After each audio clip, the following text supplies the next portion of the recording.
नमस्कार, मैं हूं विशाल यादव। कहते हैं कि संवैधानिक पद पर बैठकर सरकार की उतनी चरण वंदना करो जितने में खुद का सम्मान बचा रहे।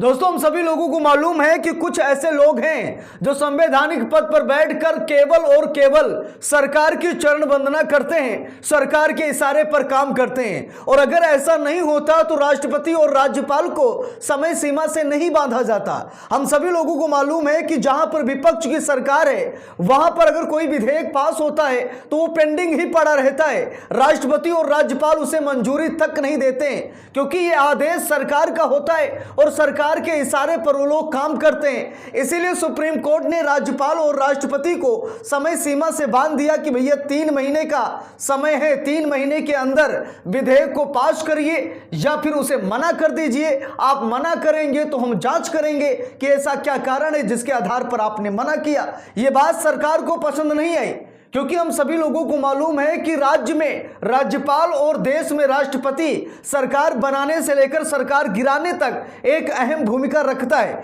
इसी सहारे मोदी सरकार राजनीति करती है।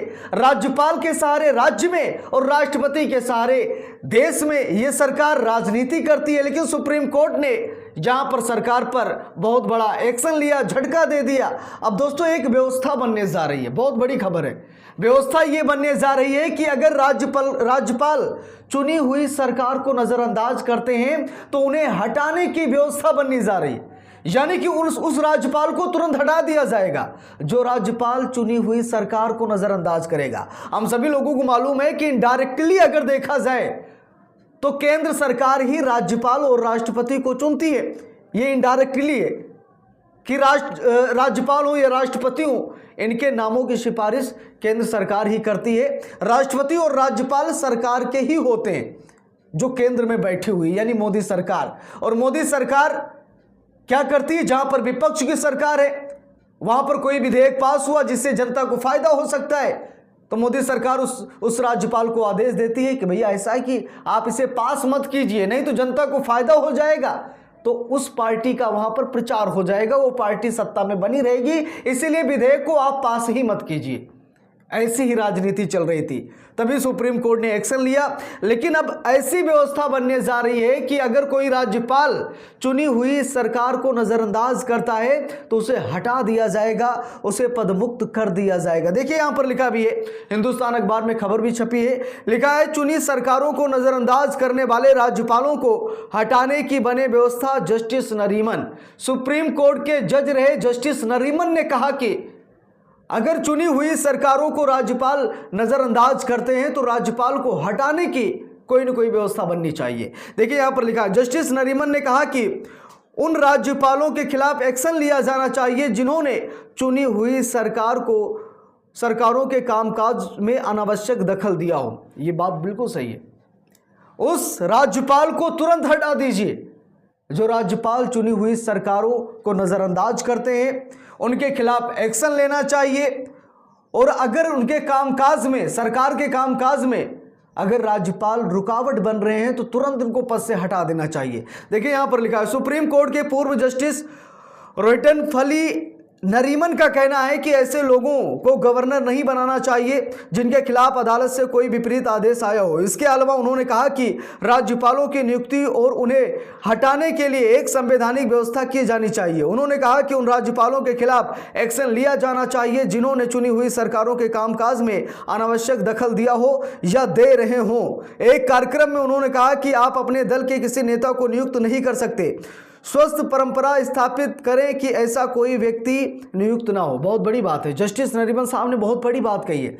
उन्होंने कहा कि ऐसे व्यक्ति को राज्यपाल बनाया जाए जो सरकार का आदमी ना हो, यानी किसी पार्टी का आदमी ना हो, किसी पार्टी की विचारधारा को फॉलो करने वाला वो व्यक्ति ना हो। ऐसे व्यक्ति को राज्यपाल बनाया जाए जो व्यक्ति पढ़ा लिखा हो, समझदार हो, जनता में विश्वास रखता हो, सरकार के दबाव में ना आता हो। ऐसे व्यक्ति को राज्यपाल बनाया जाना चाहिए, ना कि किसी पार्टी के सदस्य को। अगर पार्टी के सदस्य को राज्यपाल बना दिया जाएगा तो वो क्या करेगा? पार्टी के लिए ही काम करेगा। हम सभी लोगों को मालूम है कि कई ऐसे संवैधानिक पदों पर रहने वाले लोग हैं जिन्हें राज्यपाल बनाया गया और आज वो सरकार की चरण वंदना कर रहे हैं, सरकार के इशारे पर काम कर रहे हैं। यहां तक कि केंद्रीय मंत्री परिषद के इशारे पर वो लोग काम कर रहे हैं। इसका कारण एक ही है कि वो पार्टी से जुड़े हुए थे और पार्टी उन पर मेहरबान हुई, इसीलिए उन्हें राज्यपाल बनाया गया और फिर वो चुनी हुई सरकार को नजरअंदाज भी करने लगे। देखिए यहां पर लिखा है, उन्होंने ये भी कहा कि यदि किसी राज्यपाल को संवैधानिक अदालतें दोषी ठहराती हैं तो उसे पद से हटा देना चाहिए। बिल्कुल सही बात है। अगर किसी राज्यपाल पर कोर्ट का कोई आदेश आता है कि ये राज्यपाल ऐसा नहीं वैसा है, इस राज्यपाल ने असंवैधानिक कृत्य किया है, इस राज्यपाल ने चुनी हुई सरकार को नजरअंदाज किया है, तुरंत ही उस राज्यपाल को हटा दिया जाए। देखिए लिखा है, जस्टिस नरीमन ने कहा कि यदि किसी राज्यपाल को संवैधानिक अदालतें दोषी ठहराती है तो उसे पद से हटा देना चाहिए। उन्होंने कहा कि या तो अदालत ऐसा करे या फिर ऐसी परंपरा बनाए कि हाई कोर्ट या सुप्रीम कोर्ट द्वारा दोषी ठहराए जाने पर केंद्र सरकार उसे हटा दे। उन्होंने कहा कि ये देखना चाहिए कि राज्यपाल की शपथ में क्या लिखा गया है, उसका काम क्या होता है, उसे संविधान की मर्यादा के तहत काम करना चाहिए और लोगों की देखरेख करनी चाहिए। इसलिए ध्यान देने वाली बात है कि ऐसे व्यक्ति को राज्यपाल नहीं बनाया जा सकता जो शपथ का उल्लंघन करता हो। बात में दम है जस्टिस नरीमन साहब की।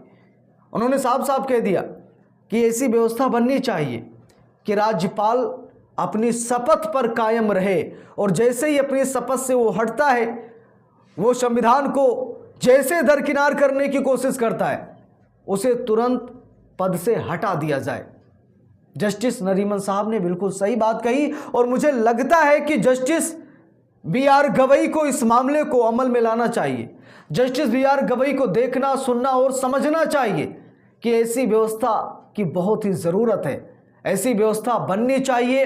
नहीं तो राज्यपाल सरकार के अधीन होकर के, सरकार की चरण वंदना में मगरूर होकर के वो असंवैधानिक कृत्य को अंजाम देंगे। हम सभी लोगों ने देखा तमिलनाडु में क्या हुआ। एक नहीं बल्कि दो बार विधानसभाओं से विधेयक पास हुए, ना तो राज्यपाल ने मंजूरी दी ना ही राष्ट्रपति ने मंजूरी दी, सुप्रीम कोर्ट ने उन विधेयकों को कानून बनाया है। हैरान करने वाली बात है कि एक बार नहीं बल्कि दो बार विधानसभाओं से विधेयक पास हुए, चुनी हुई सरकार को नजरअंदाज किया गया। यह कहा गया कि राज्यपाल और राष्ट्रपति ने असंवैधानिक कृत्य किया है, तो ऐसे लोगों पर तुरंत कार्रवाई होनी चाहिए। ऐसी व्यवस्था बननी चाहिए जिसके तहत तुरंत ही, चाहे राष्ट्रपति हो राज्यपाल हो, तुरंत गाज गिरनी चाहिए। राज्यपाल हैं तो इसका मतलब ये नहीं है कि उनके पास सुप्रीम पावर है, ऐसा नहीं है कि उनके पास वीटो पावर है। राष्ट्रपति भी हैं तो इसका मतलब ये नहीं है कि उनके पास संपूर्ण शक्तियां हैं, संविधान की सारी शक्तियां उनके पास हैं। तो एक्शन होना चाहिए, ऐसी व्यवस्था बननी चाहिए। बाकी आप लोगों की क्या राय है कमेंट करके ज़रूर बताइएगा। वीडियो को लाइक शेयर, अगर चैनल पर नए हैं सब्सक्राइब करके सपोर्ट कीजिएगा। मिलते हैं दूसरी वीडियो में, तब तक के लिए बहुत बहुत धन्यवाद।